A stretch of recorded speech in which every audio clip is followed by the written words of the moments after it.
We got it wrong. Completely and utterly wrong.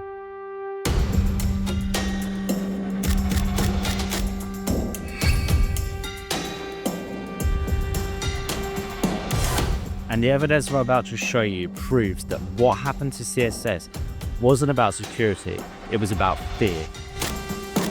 A few days ago, I received a professional malware analysis report, the same kind that cybersecurity experts use to examine actual threats.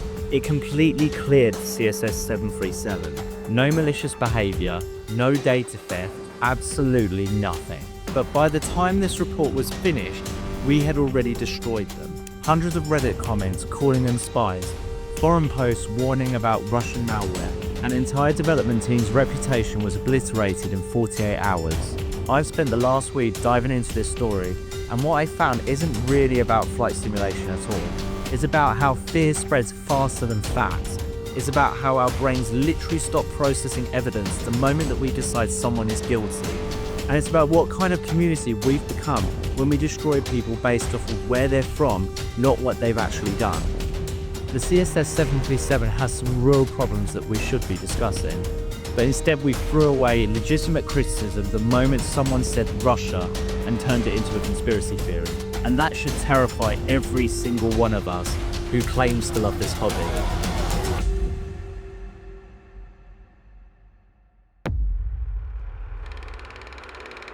Newest arrival in the Boeing family of airliners, the 737 attracts a crowd. The stubby twin-jet job is designed for short hops up to 1,300 miles, and it's more economical than its big sisters. Its engines with 14,000 pounds of thrust can move the ship to a cruising speed of 580 miles an hour, carrying 101 passengers. A new queen of the skies. Commercial Simulation Systems was a small development team trying to break into the Microsoft Flight Simulator market. They were one of the big established companies like PMDG, Phoenix, or AnyBuilds. They were just a group of developers who had spent months building something the community had been asking for, a proper Boeing 737 classic. We have tons of modern 737s in the SIN, thanks to the likes of PMDG and iFly, but nobody had ever really tackled the classic series, the older 737 300, 400 and 500 variants that dominated commercial aviation in the 80s and 90s. CSS also didn't, at least from what I can gather, have a big marketing budget. There weren't the flashy teaser trailers you get with indie builds. They just quietly worked away, posting occasional updates on their Discord server and prepared for a launch. Then everything went sideways. The moment people tried to install the CSS installer, antivirus programs started throwing up warnings, and instead of the community responding the way that they normally do by saying, "Oh, another false positive, let's whitelist this," someone noticed that CSS appeared to have Russian connections. And that's when the story became something much more dangerous. But with that out of the way, here's how I approached this investigation. I first off obtained a professional malware analysis from any.run that was completed on June the 4th. I then compared CSS's antivirus detections to those of established visitors like PMDG and Phoenix, who are Western developers.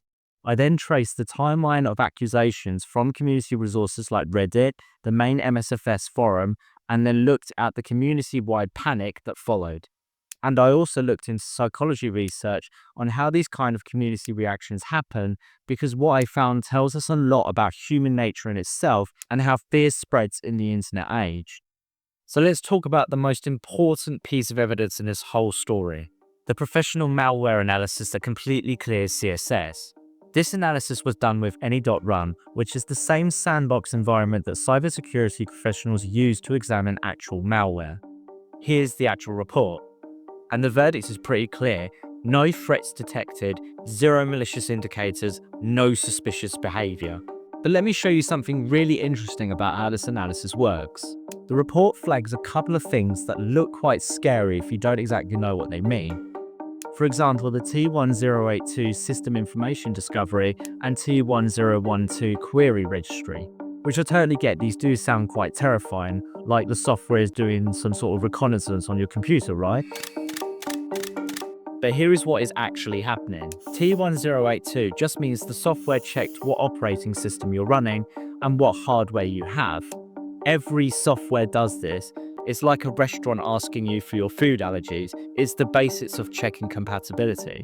T1012, on the other hand, means it looked at your Windows registry to see what's installed on your system. Again, this is completely normal. When you install Microsoft Word, it does the exact same thing to figure out where to put the files and how to integrate with Windows. The report also shows the software connecting to CSS Aero, which is their own website. It also shows it downloading files to standard Windows temporary folders and using standard Microsoft Edge browser components. This is what legitimate software looks like when you put it under a microscope. The analysis found exactly what you would expect from a normal piece of software. Standard installation procedures, normal system compatibility checks, and connections to the developer's own servers. But people were claiming that CSS were connecting to Russian servers. They were stealing your data and accessing your security settings. So we dug a little deeper into the actual network connections the analysis recorded. Microsoft.com for .NET components, digicert.com for certificates, google.com for standard services, and css.aero, which is their own domain. Not one single Russian connection. This isn't unique to CSS, it's not even unique to flight simulation, it's a known issue with how Windows development tools work. CSS, like 99% of flight sim developers, used Visual Studio to create their installer.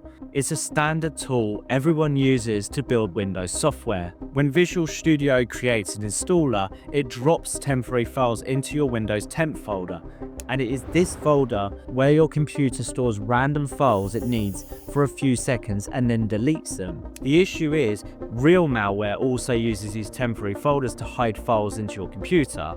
So antivirus programs, when they see any software writing into these temp folders, think, hey, that looks suspicious. The actual antivirus software sees this normal behavior and assumes the worst because bad actors sometimes do the exact same thing.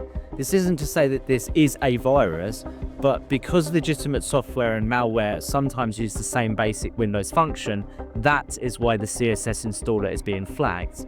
The real problem here is that even though CSS had done nothing wrong, the damage is already done. There are hundreds of comments, upvotes, and plenty of posts on Reddit now. Streamers aren't even bothering to showcase the product. Of course, we should absolutely take cybersecurity seriously. We should investigate software that behaves suspiciously. CSS's software clearly has some optimization issues. It's clunky, it's not coded well, and all of these are legitimate concerns worth discussing. I'm by no means here to dismiss security concerns or to tell people not to be careful about what they install on their computers. The problem isn't that people had concerns. The problem is that they didn't actually investigate it. They didn't look at hard evidence. And this is just one part of the story. Brain imaging studies shows us exactly what happened in people's heads when they saw Russian developer plus antivirus warning. Xenophobia is a term used to describe the fear and hatred of the foreign other. It is a fear that the other, the less deserving foreigner, will take away your way of life.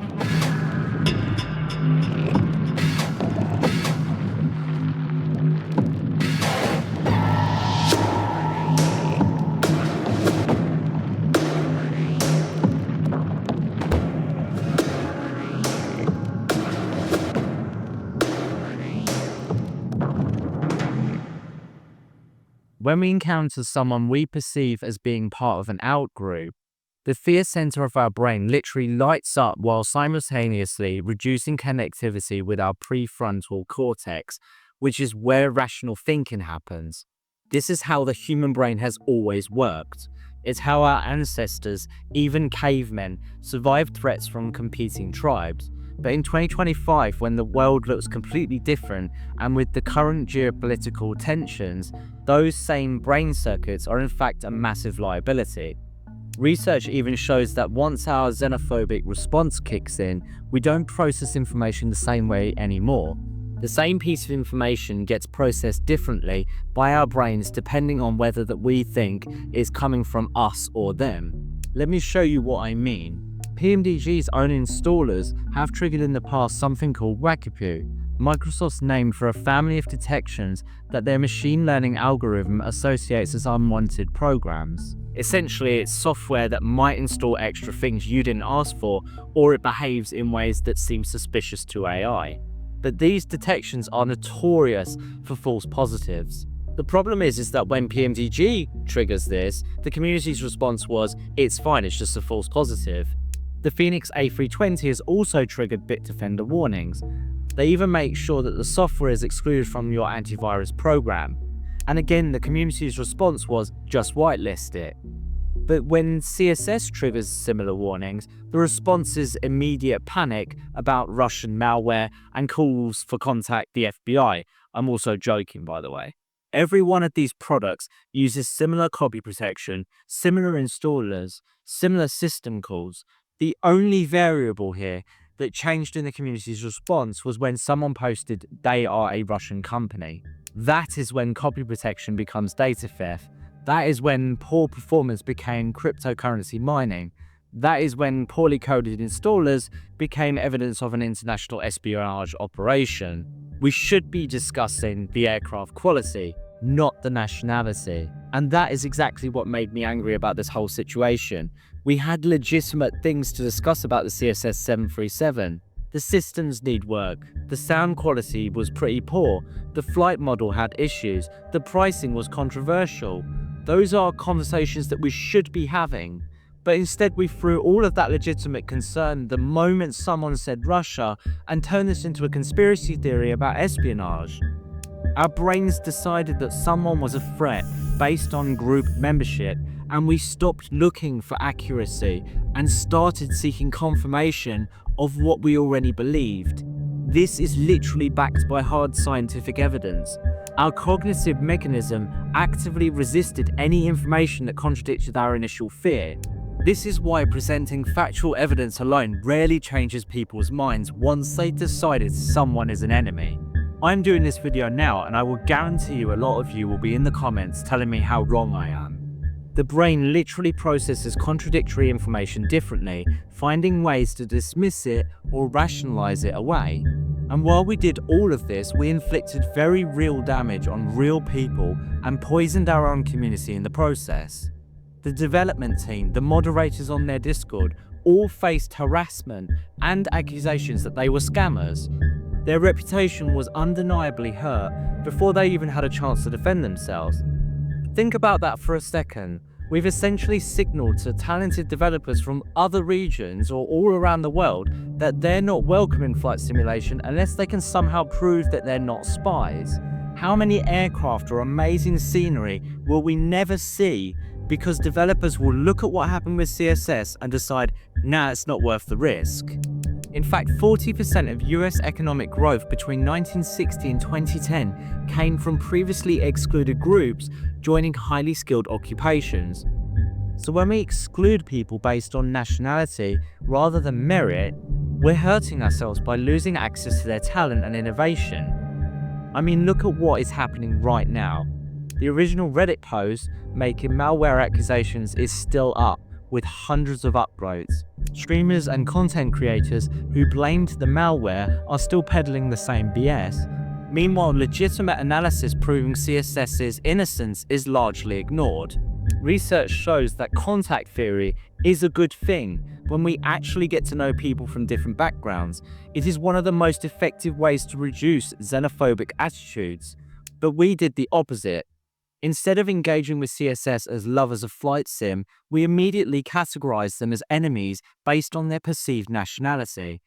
And what makes this even more tragic is that this connection across borders is supposed to be the whole point of flight sim, no? We're meant to be mixing with the people from different countries, different cultures, different backgrounds.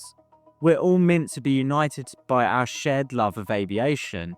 Some of my best friends in this hobby are people from different countries with different ethics, views, and ways of life. That diversity makes our community stronger and much more interesting. The hobby transcends borders because aviation itself transcends borders. But in the CSS case, we threw it all away. We took this beautiful international community and carved it up along national lines based on fear rather than facts. Without accountability, this will absolutely happen again. the next time a developer from the quote wrong country releases an add-on, we'll see the same cycle. Accusations will fly, evidence will be ignored, and we'll lose another potential contributor to our hobby. The 737 was never malware. Every piece of technical evidence proves that. The professional analysis tools, the network traffic logs, the comparison with other developers, it all points to the same conclusion. CSS triggered the exact same false positives that Western developers trigger every day, but they got treated like international criminals because of their nationality. The CSS 737 has issues, no doubt. This story isn't about one aircraft or one development team, it's about what kind of community we want to be. Do we want to welcome developers from around the world and judge their work on its merits? Do we want to investigate security concerns with actual evidence rather than assumptions? Or do we want to be the community that sees certain nationalities and immediately assumes the worst, evidence be damned? If you did share or spread the CSS malware rumors, just admit you got it wrong. If you see security accusations without evidence in the future, ask for proof before amplifying them. And if you catch yourself treating somebody differently based off of their nationality, take a step back and examine that bias. The real virus in our community isn't hiding in some installer file, it's in our prejudices. And unlike CSS's false positives, this one's actually causing damage to real people and holding back the entire hobby we claim to love. Let me know in the comments your thoughts about this. Did we take it too far? Is there something I've missed entirely? Also, don't forget to join our Discord community, link is in the description. I've also attached a Google Doc with references for you to check out if you want to. And don't forget to hit like and subscribe if you agree with everything that I've mentioned in this video. It really helps spread the word and help the channel grow to new community members. And until next time, I'll see you in the next one.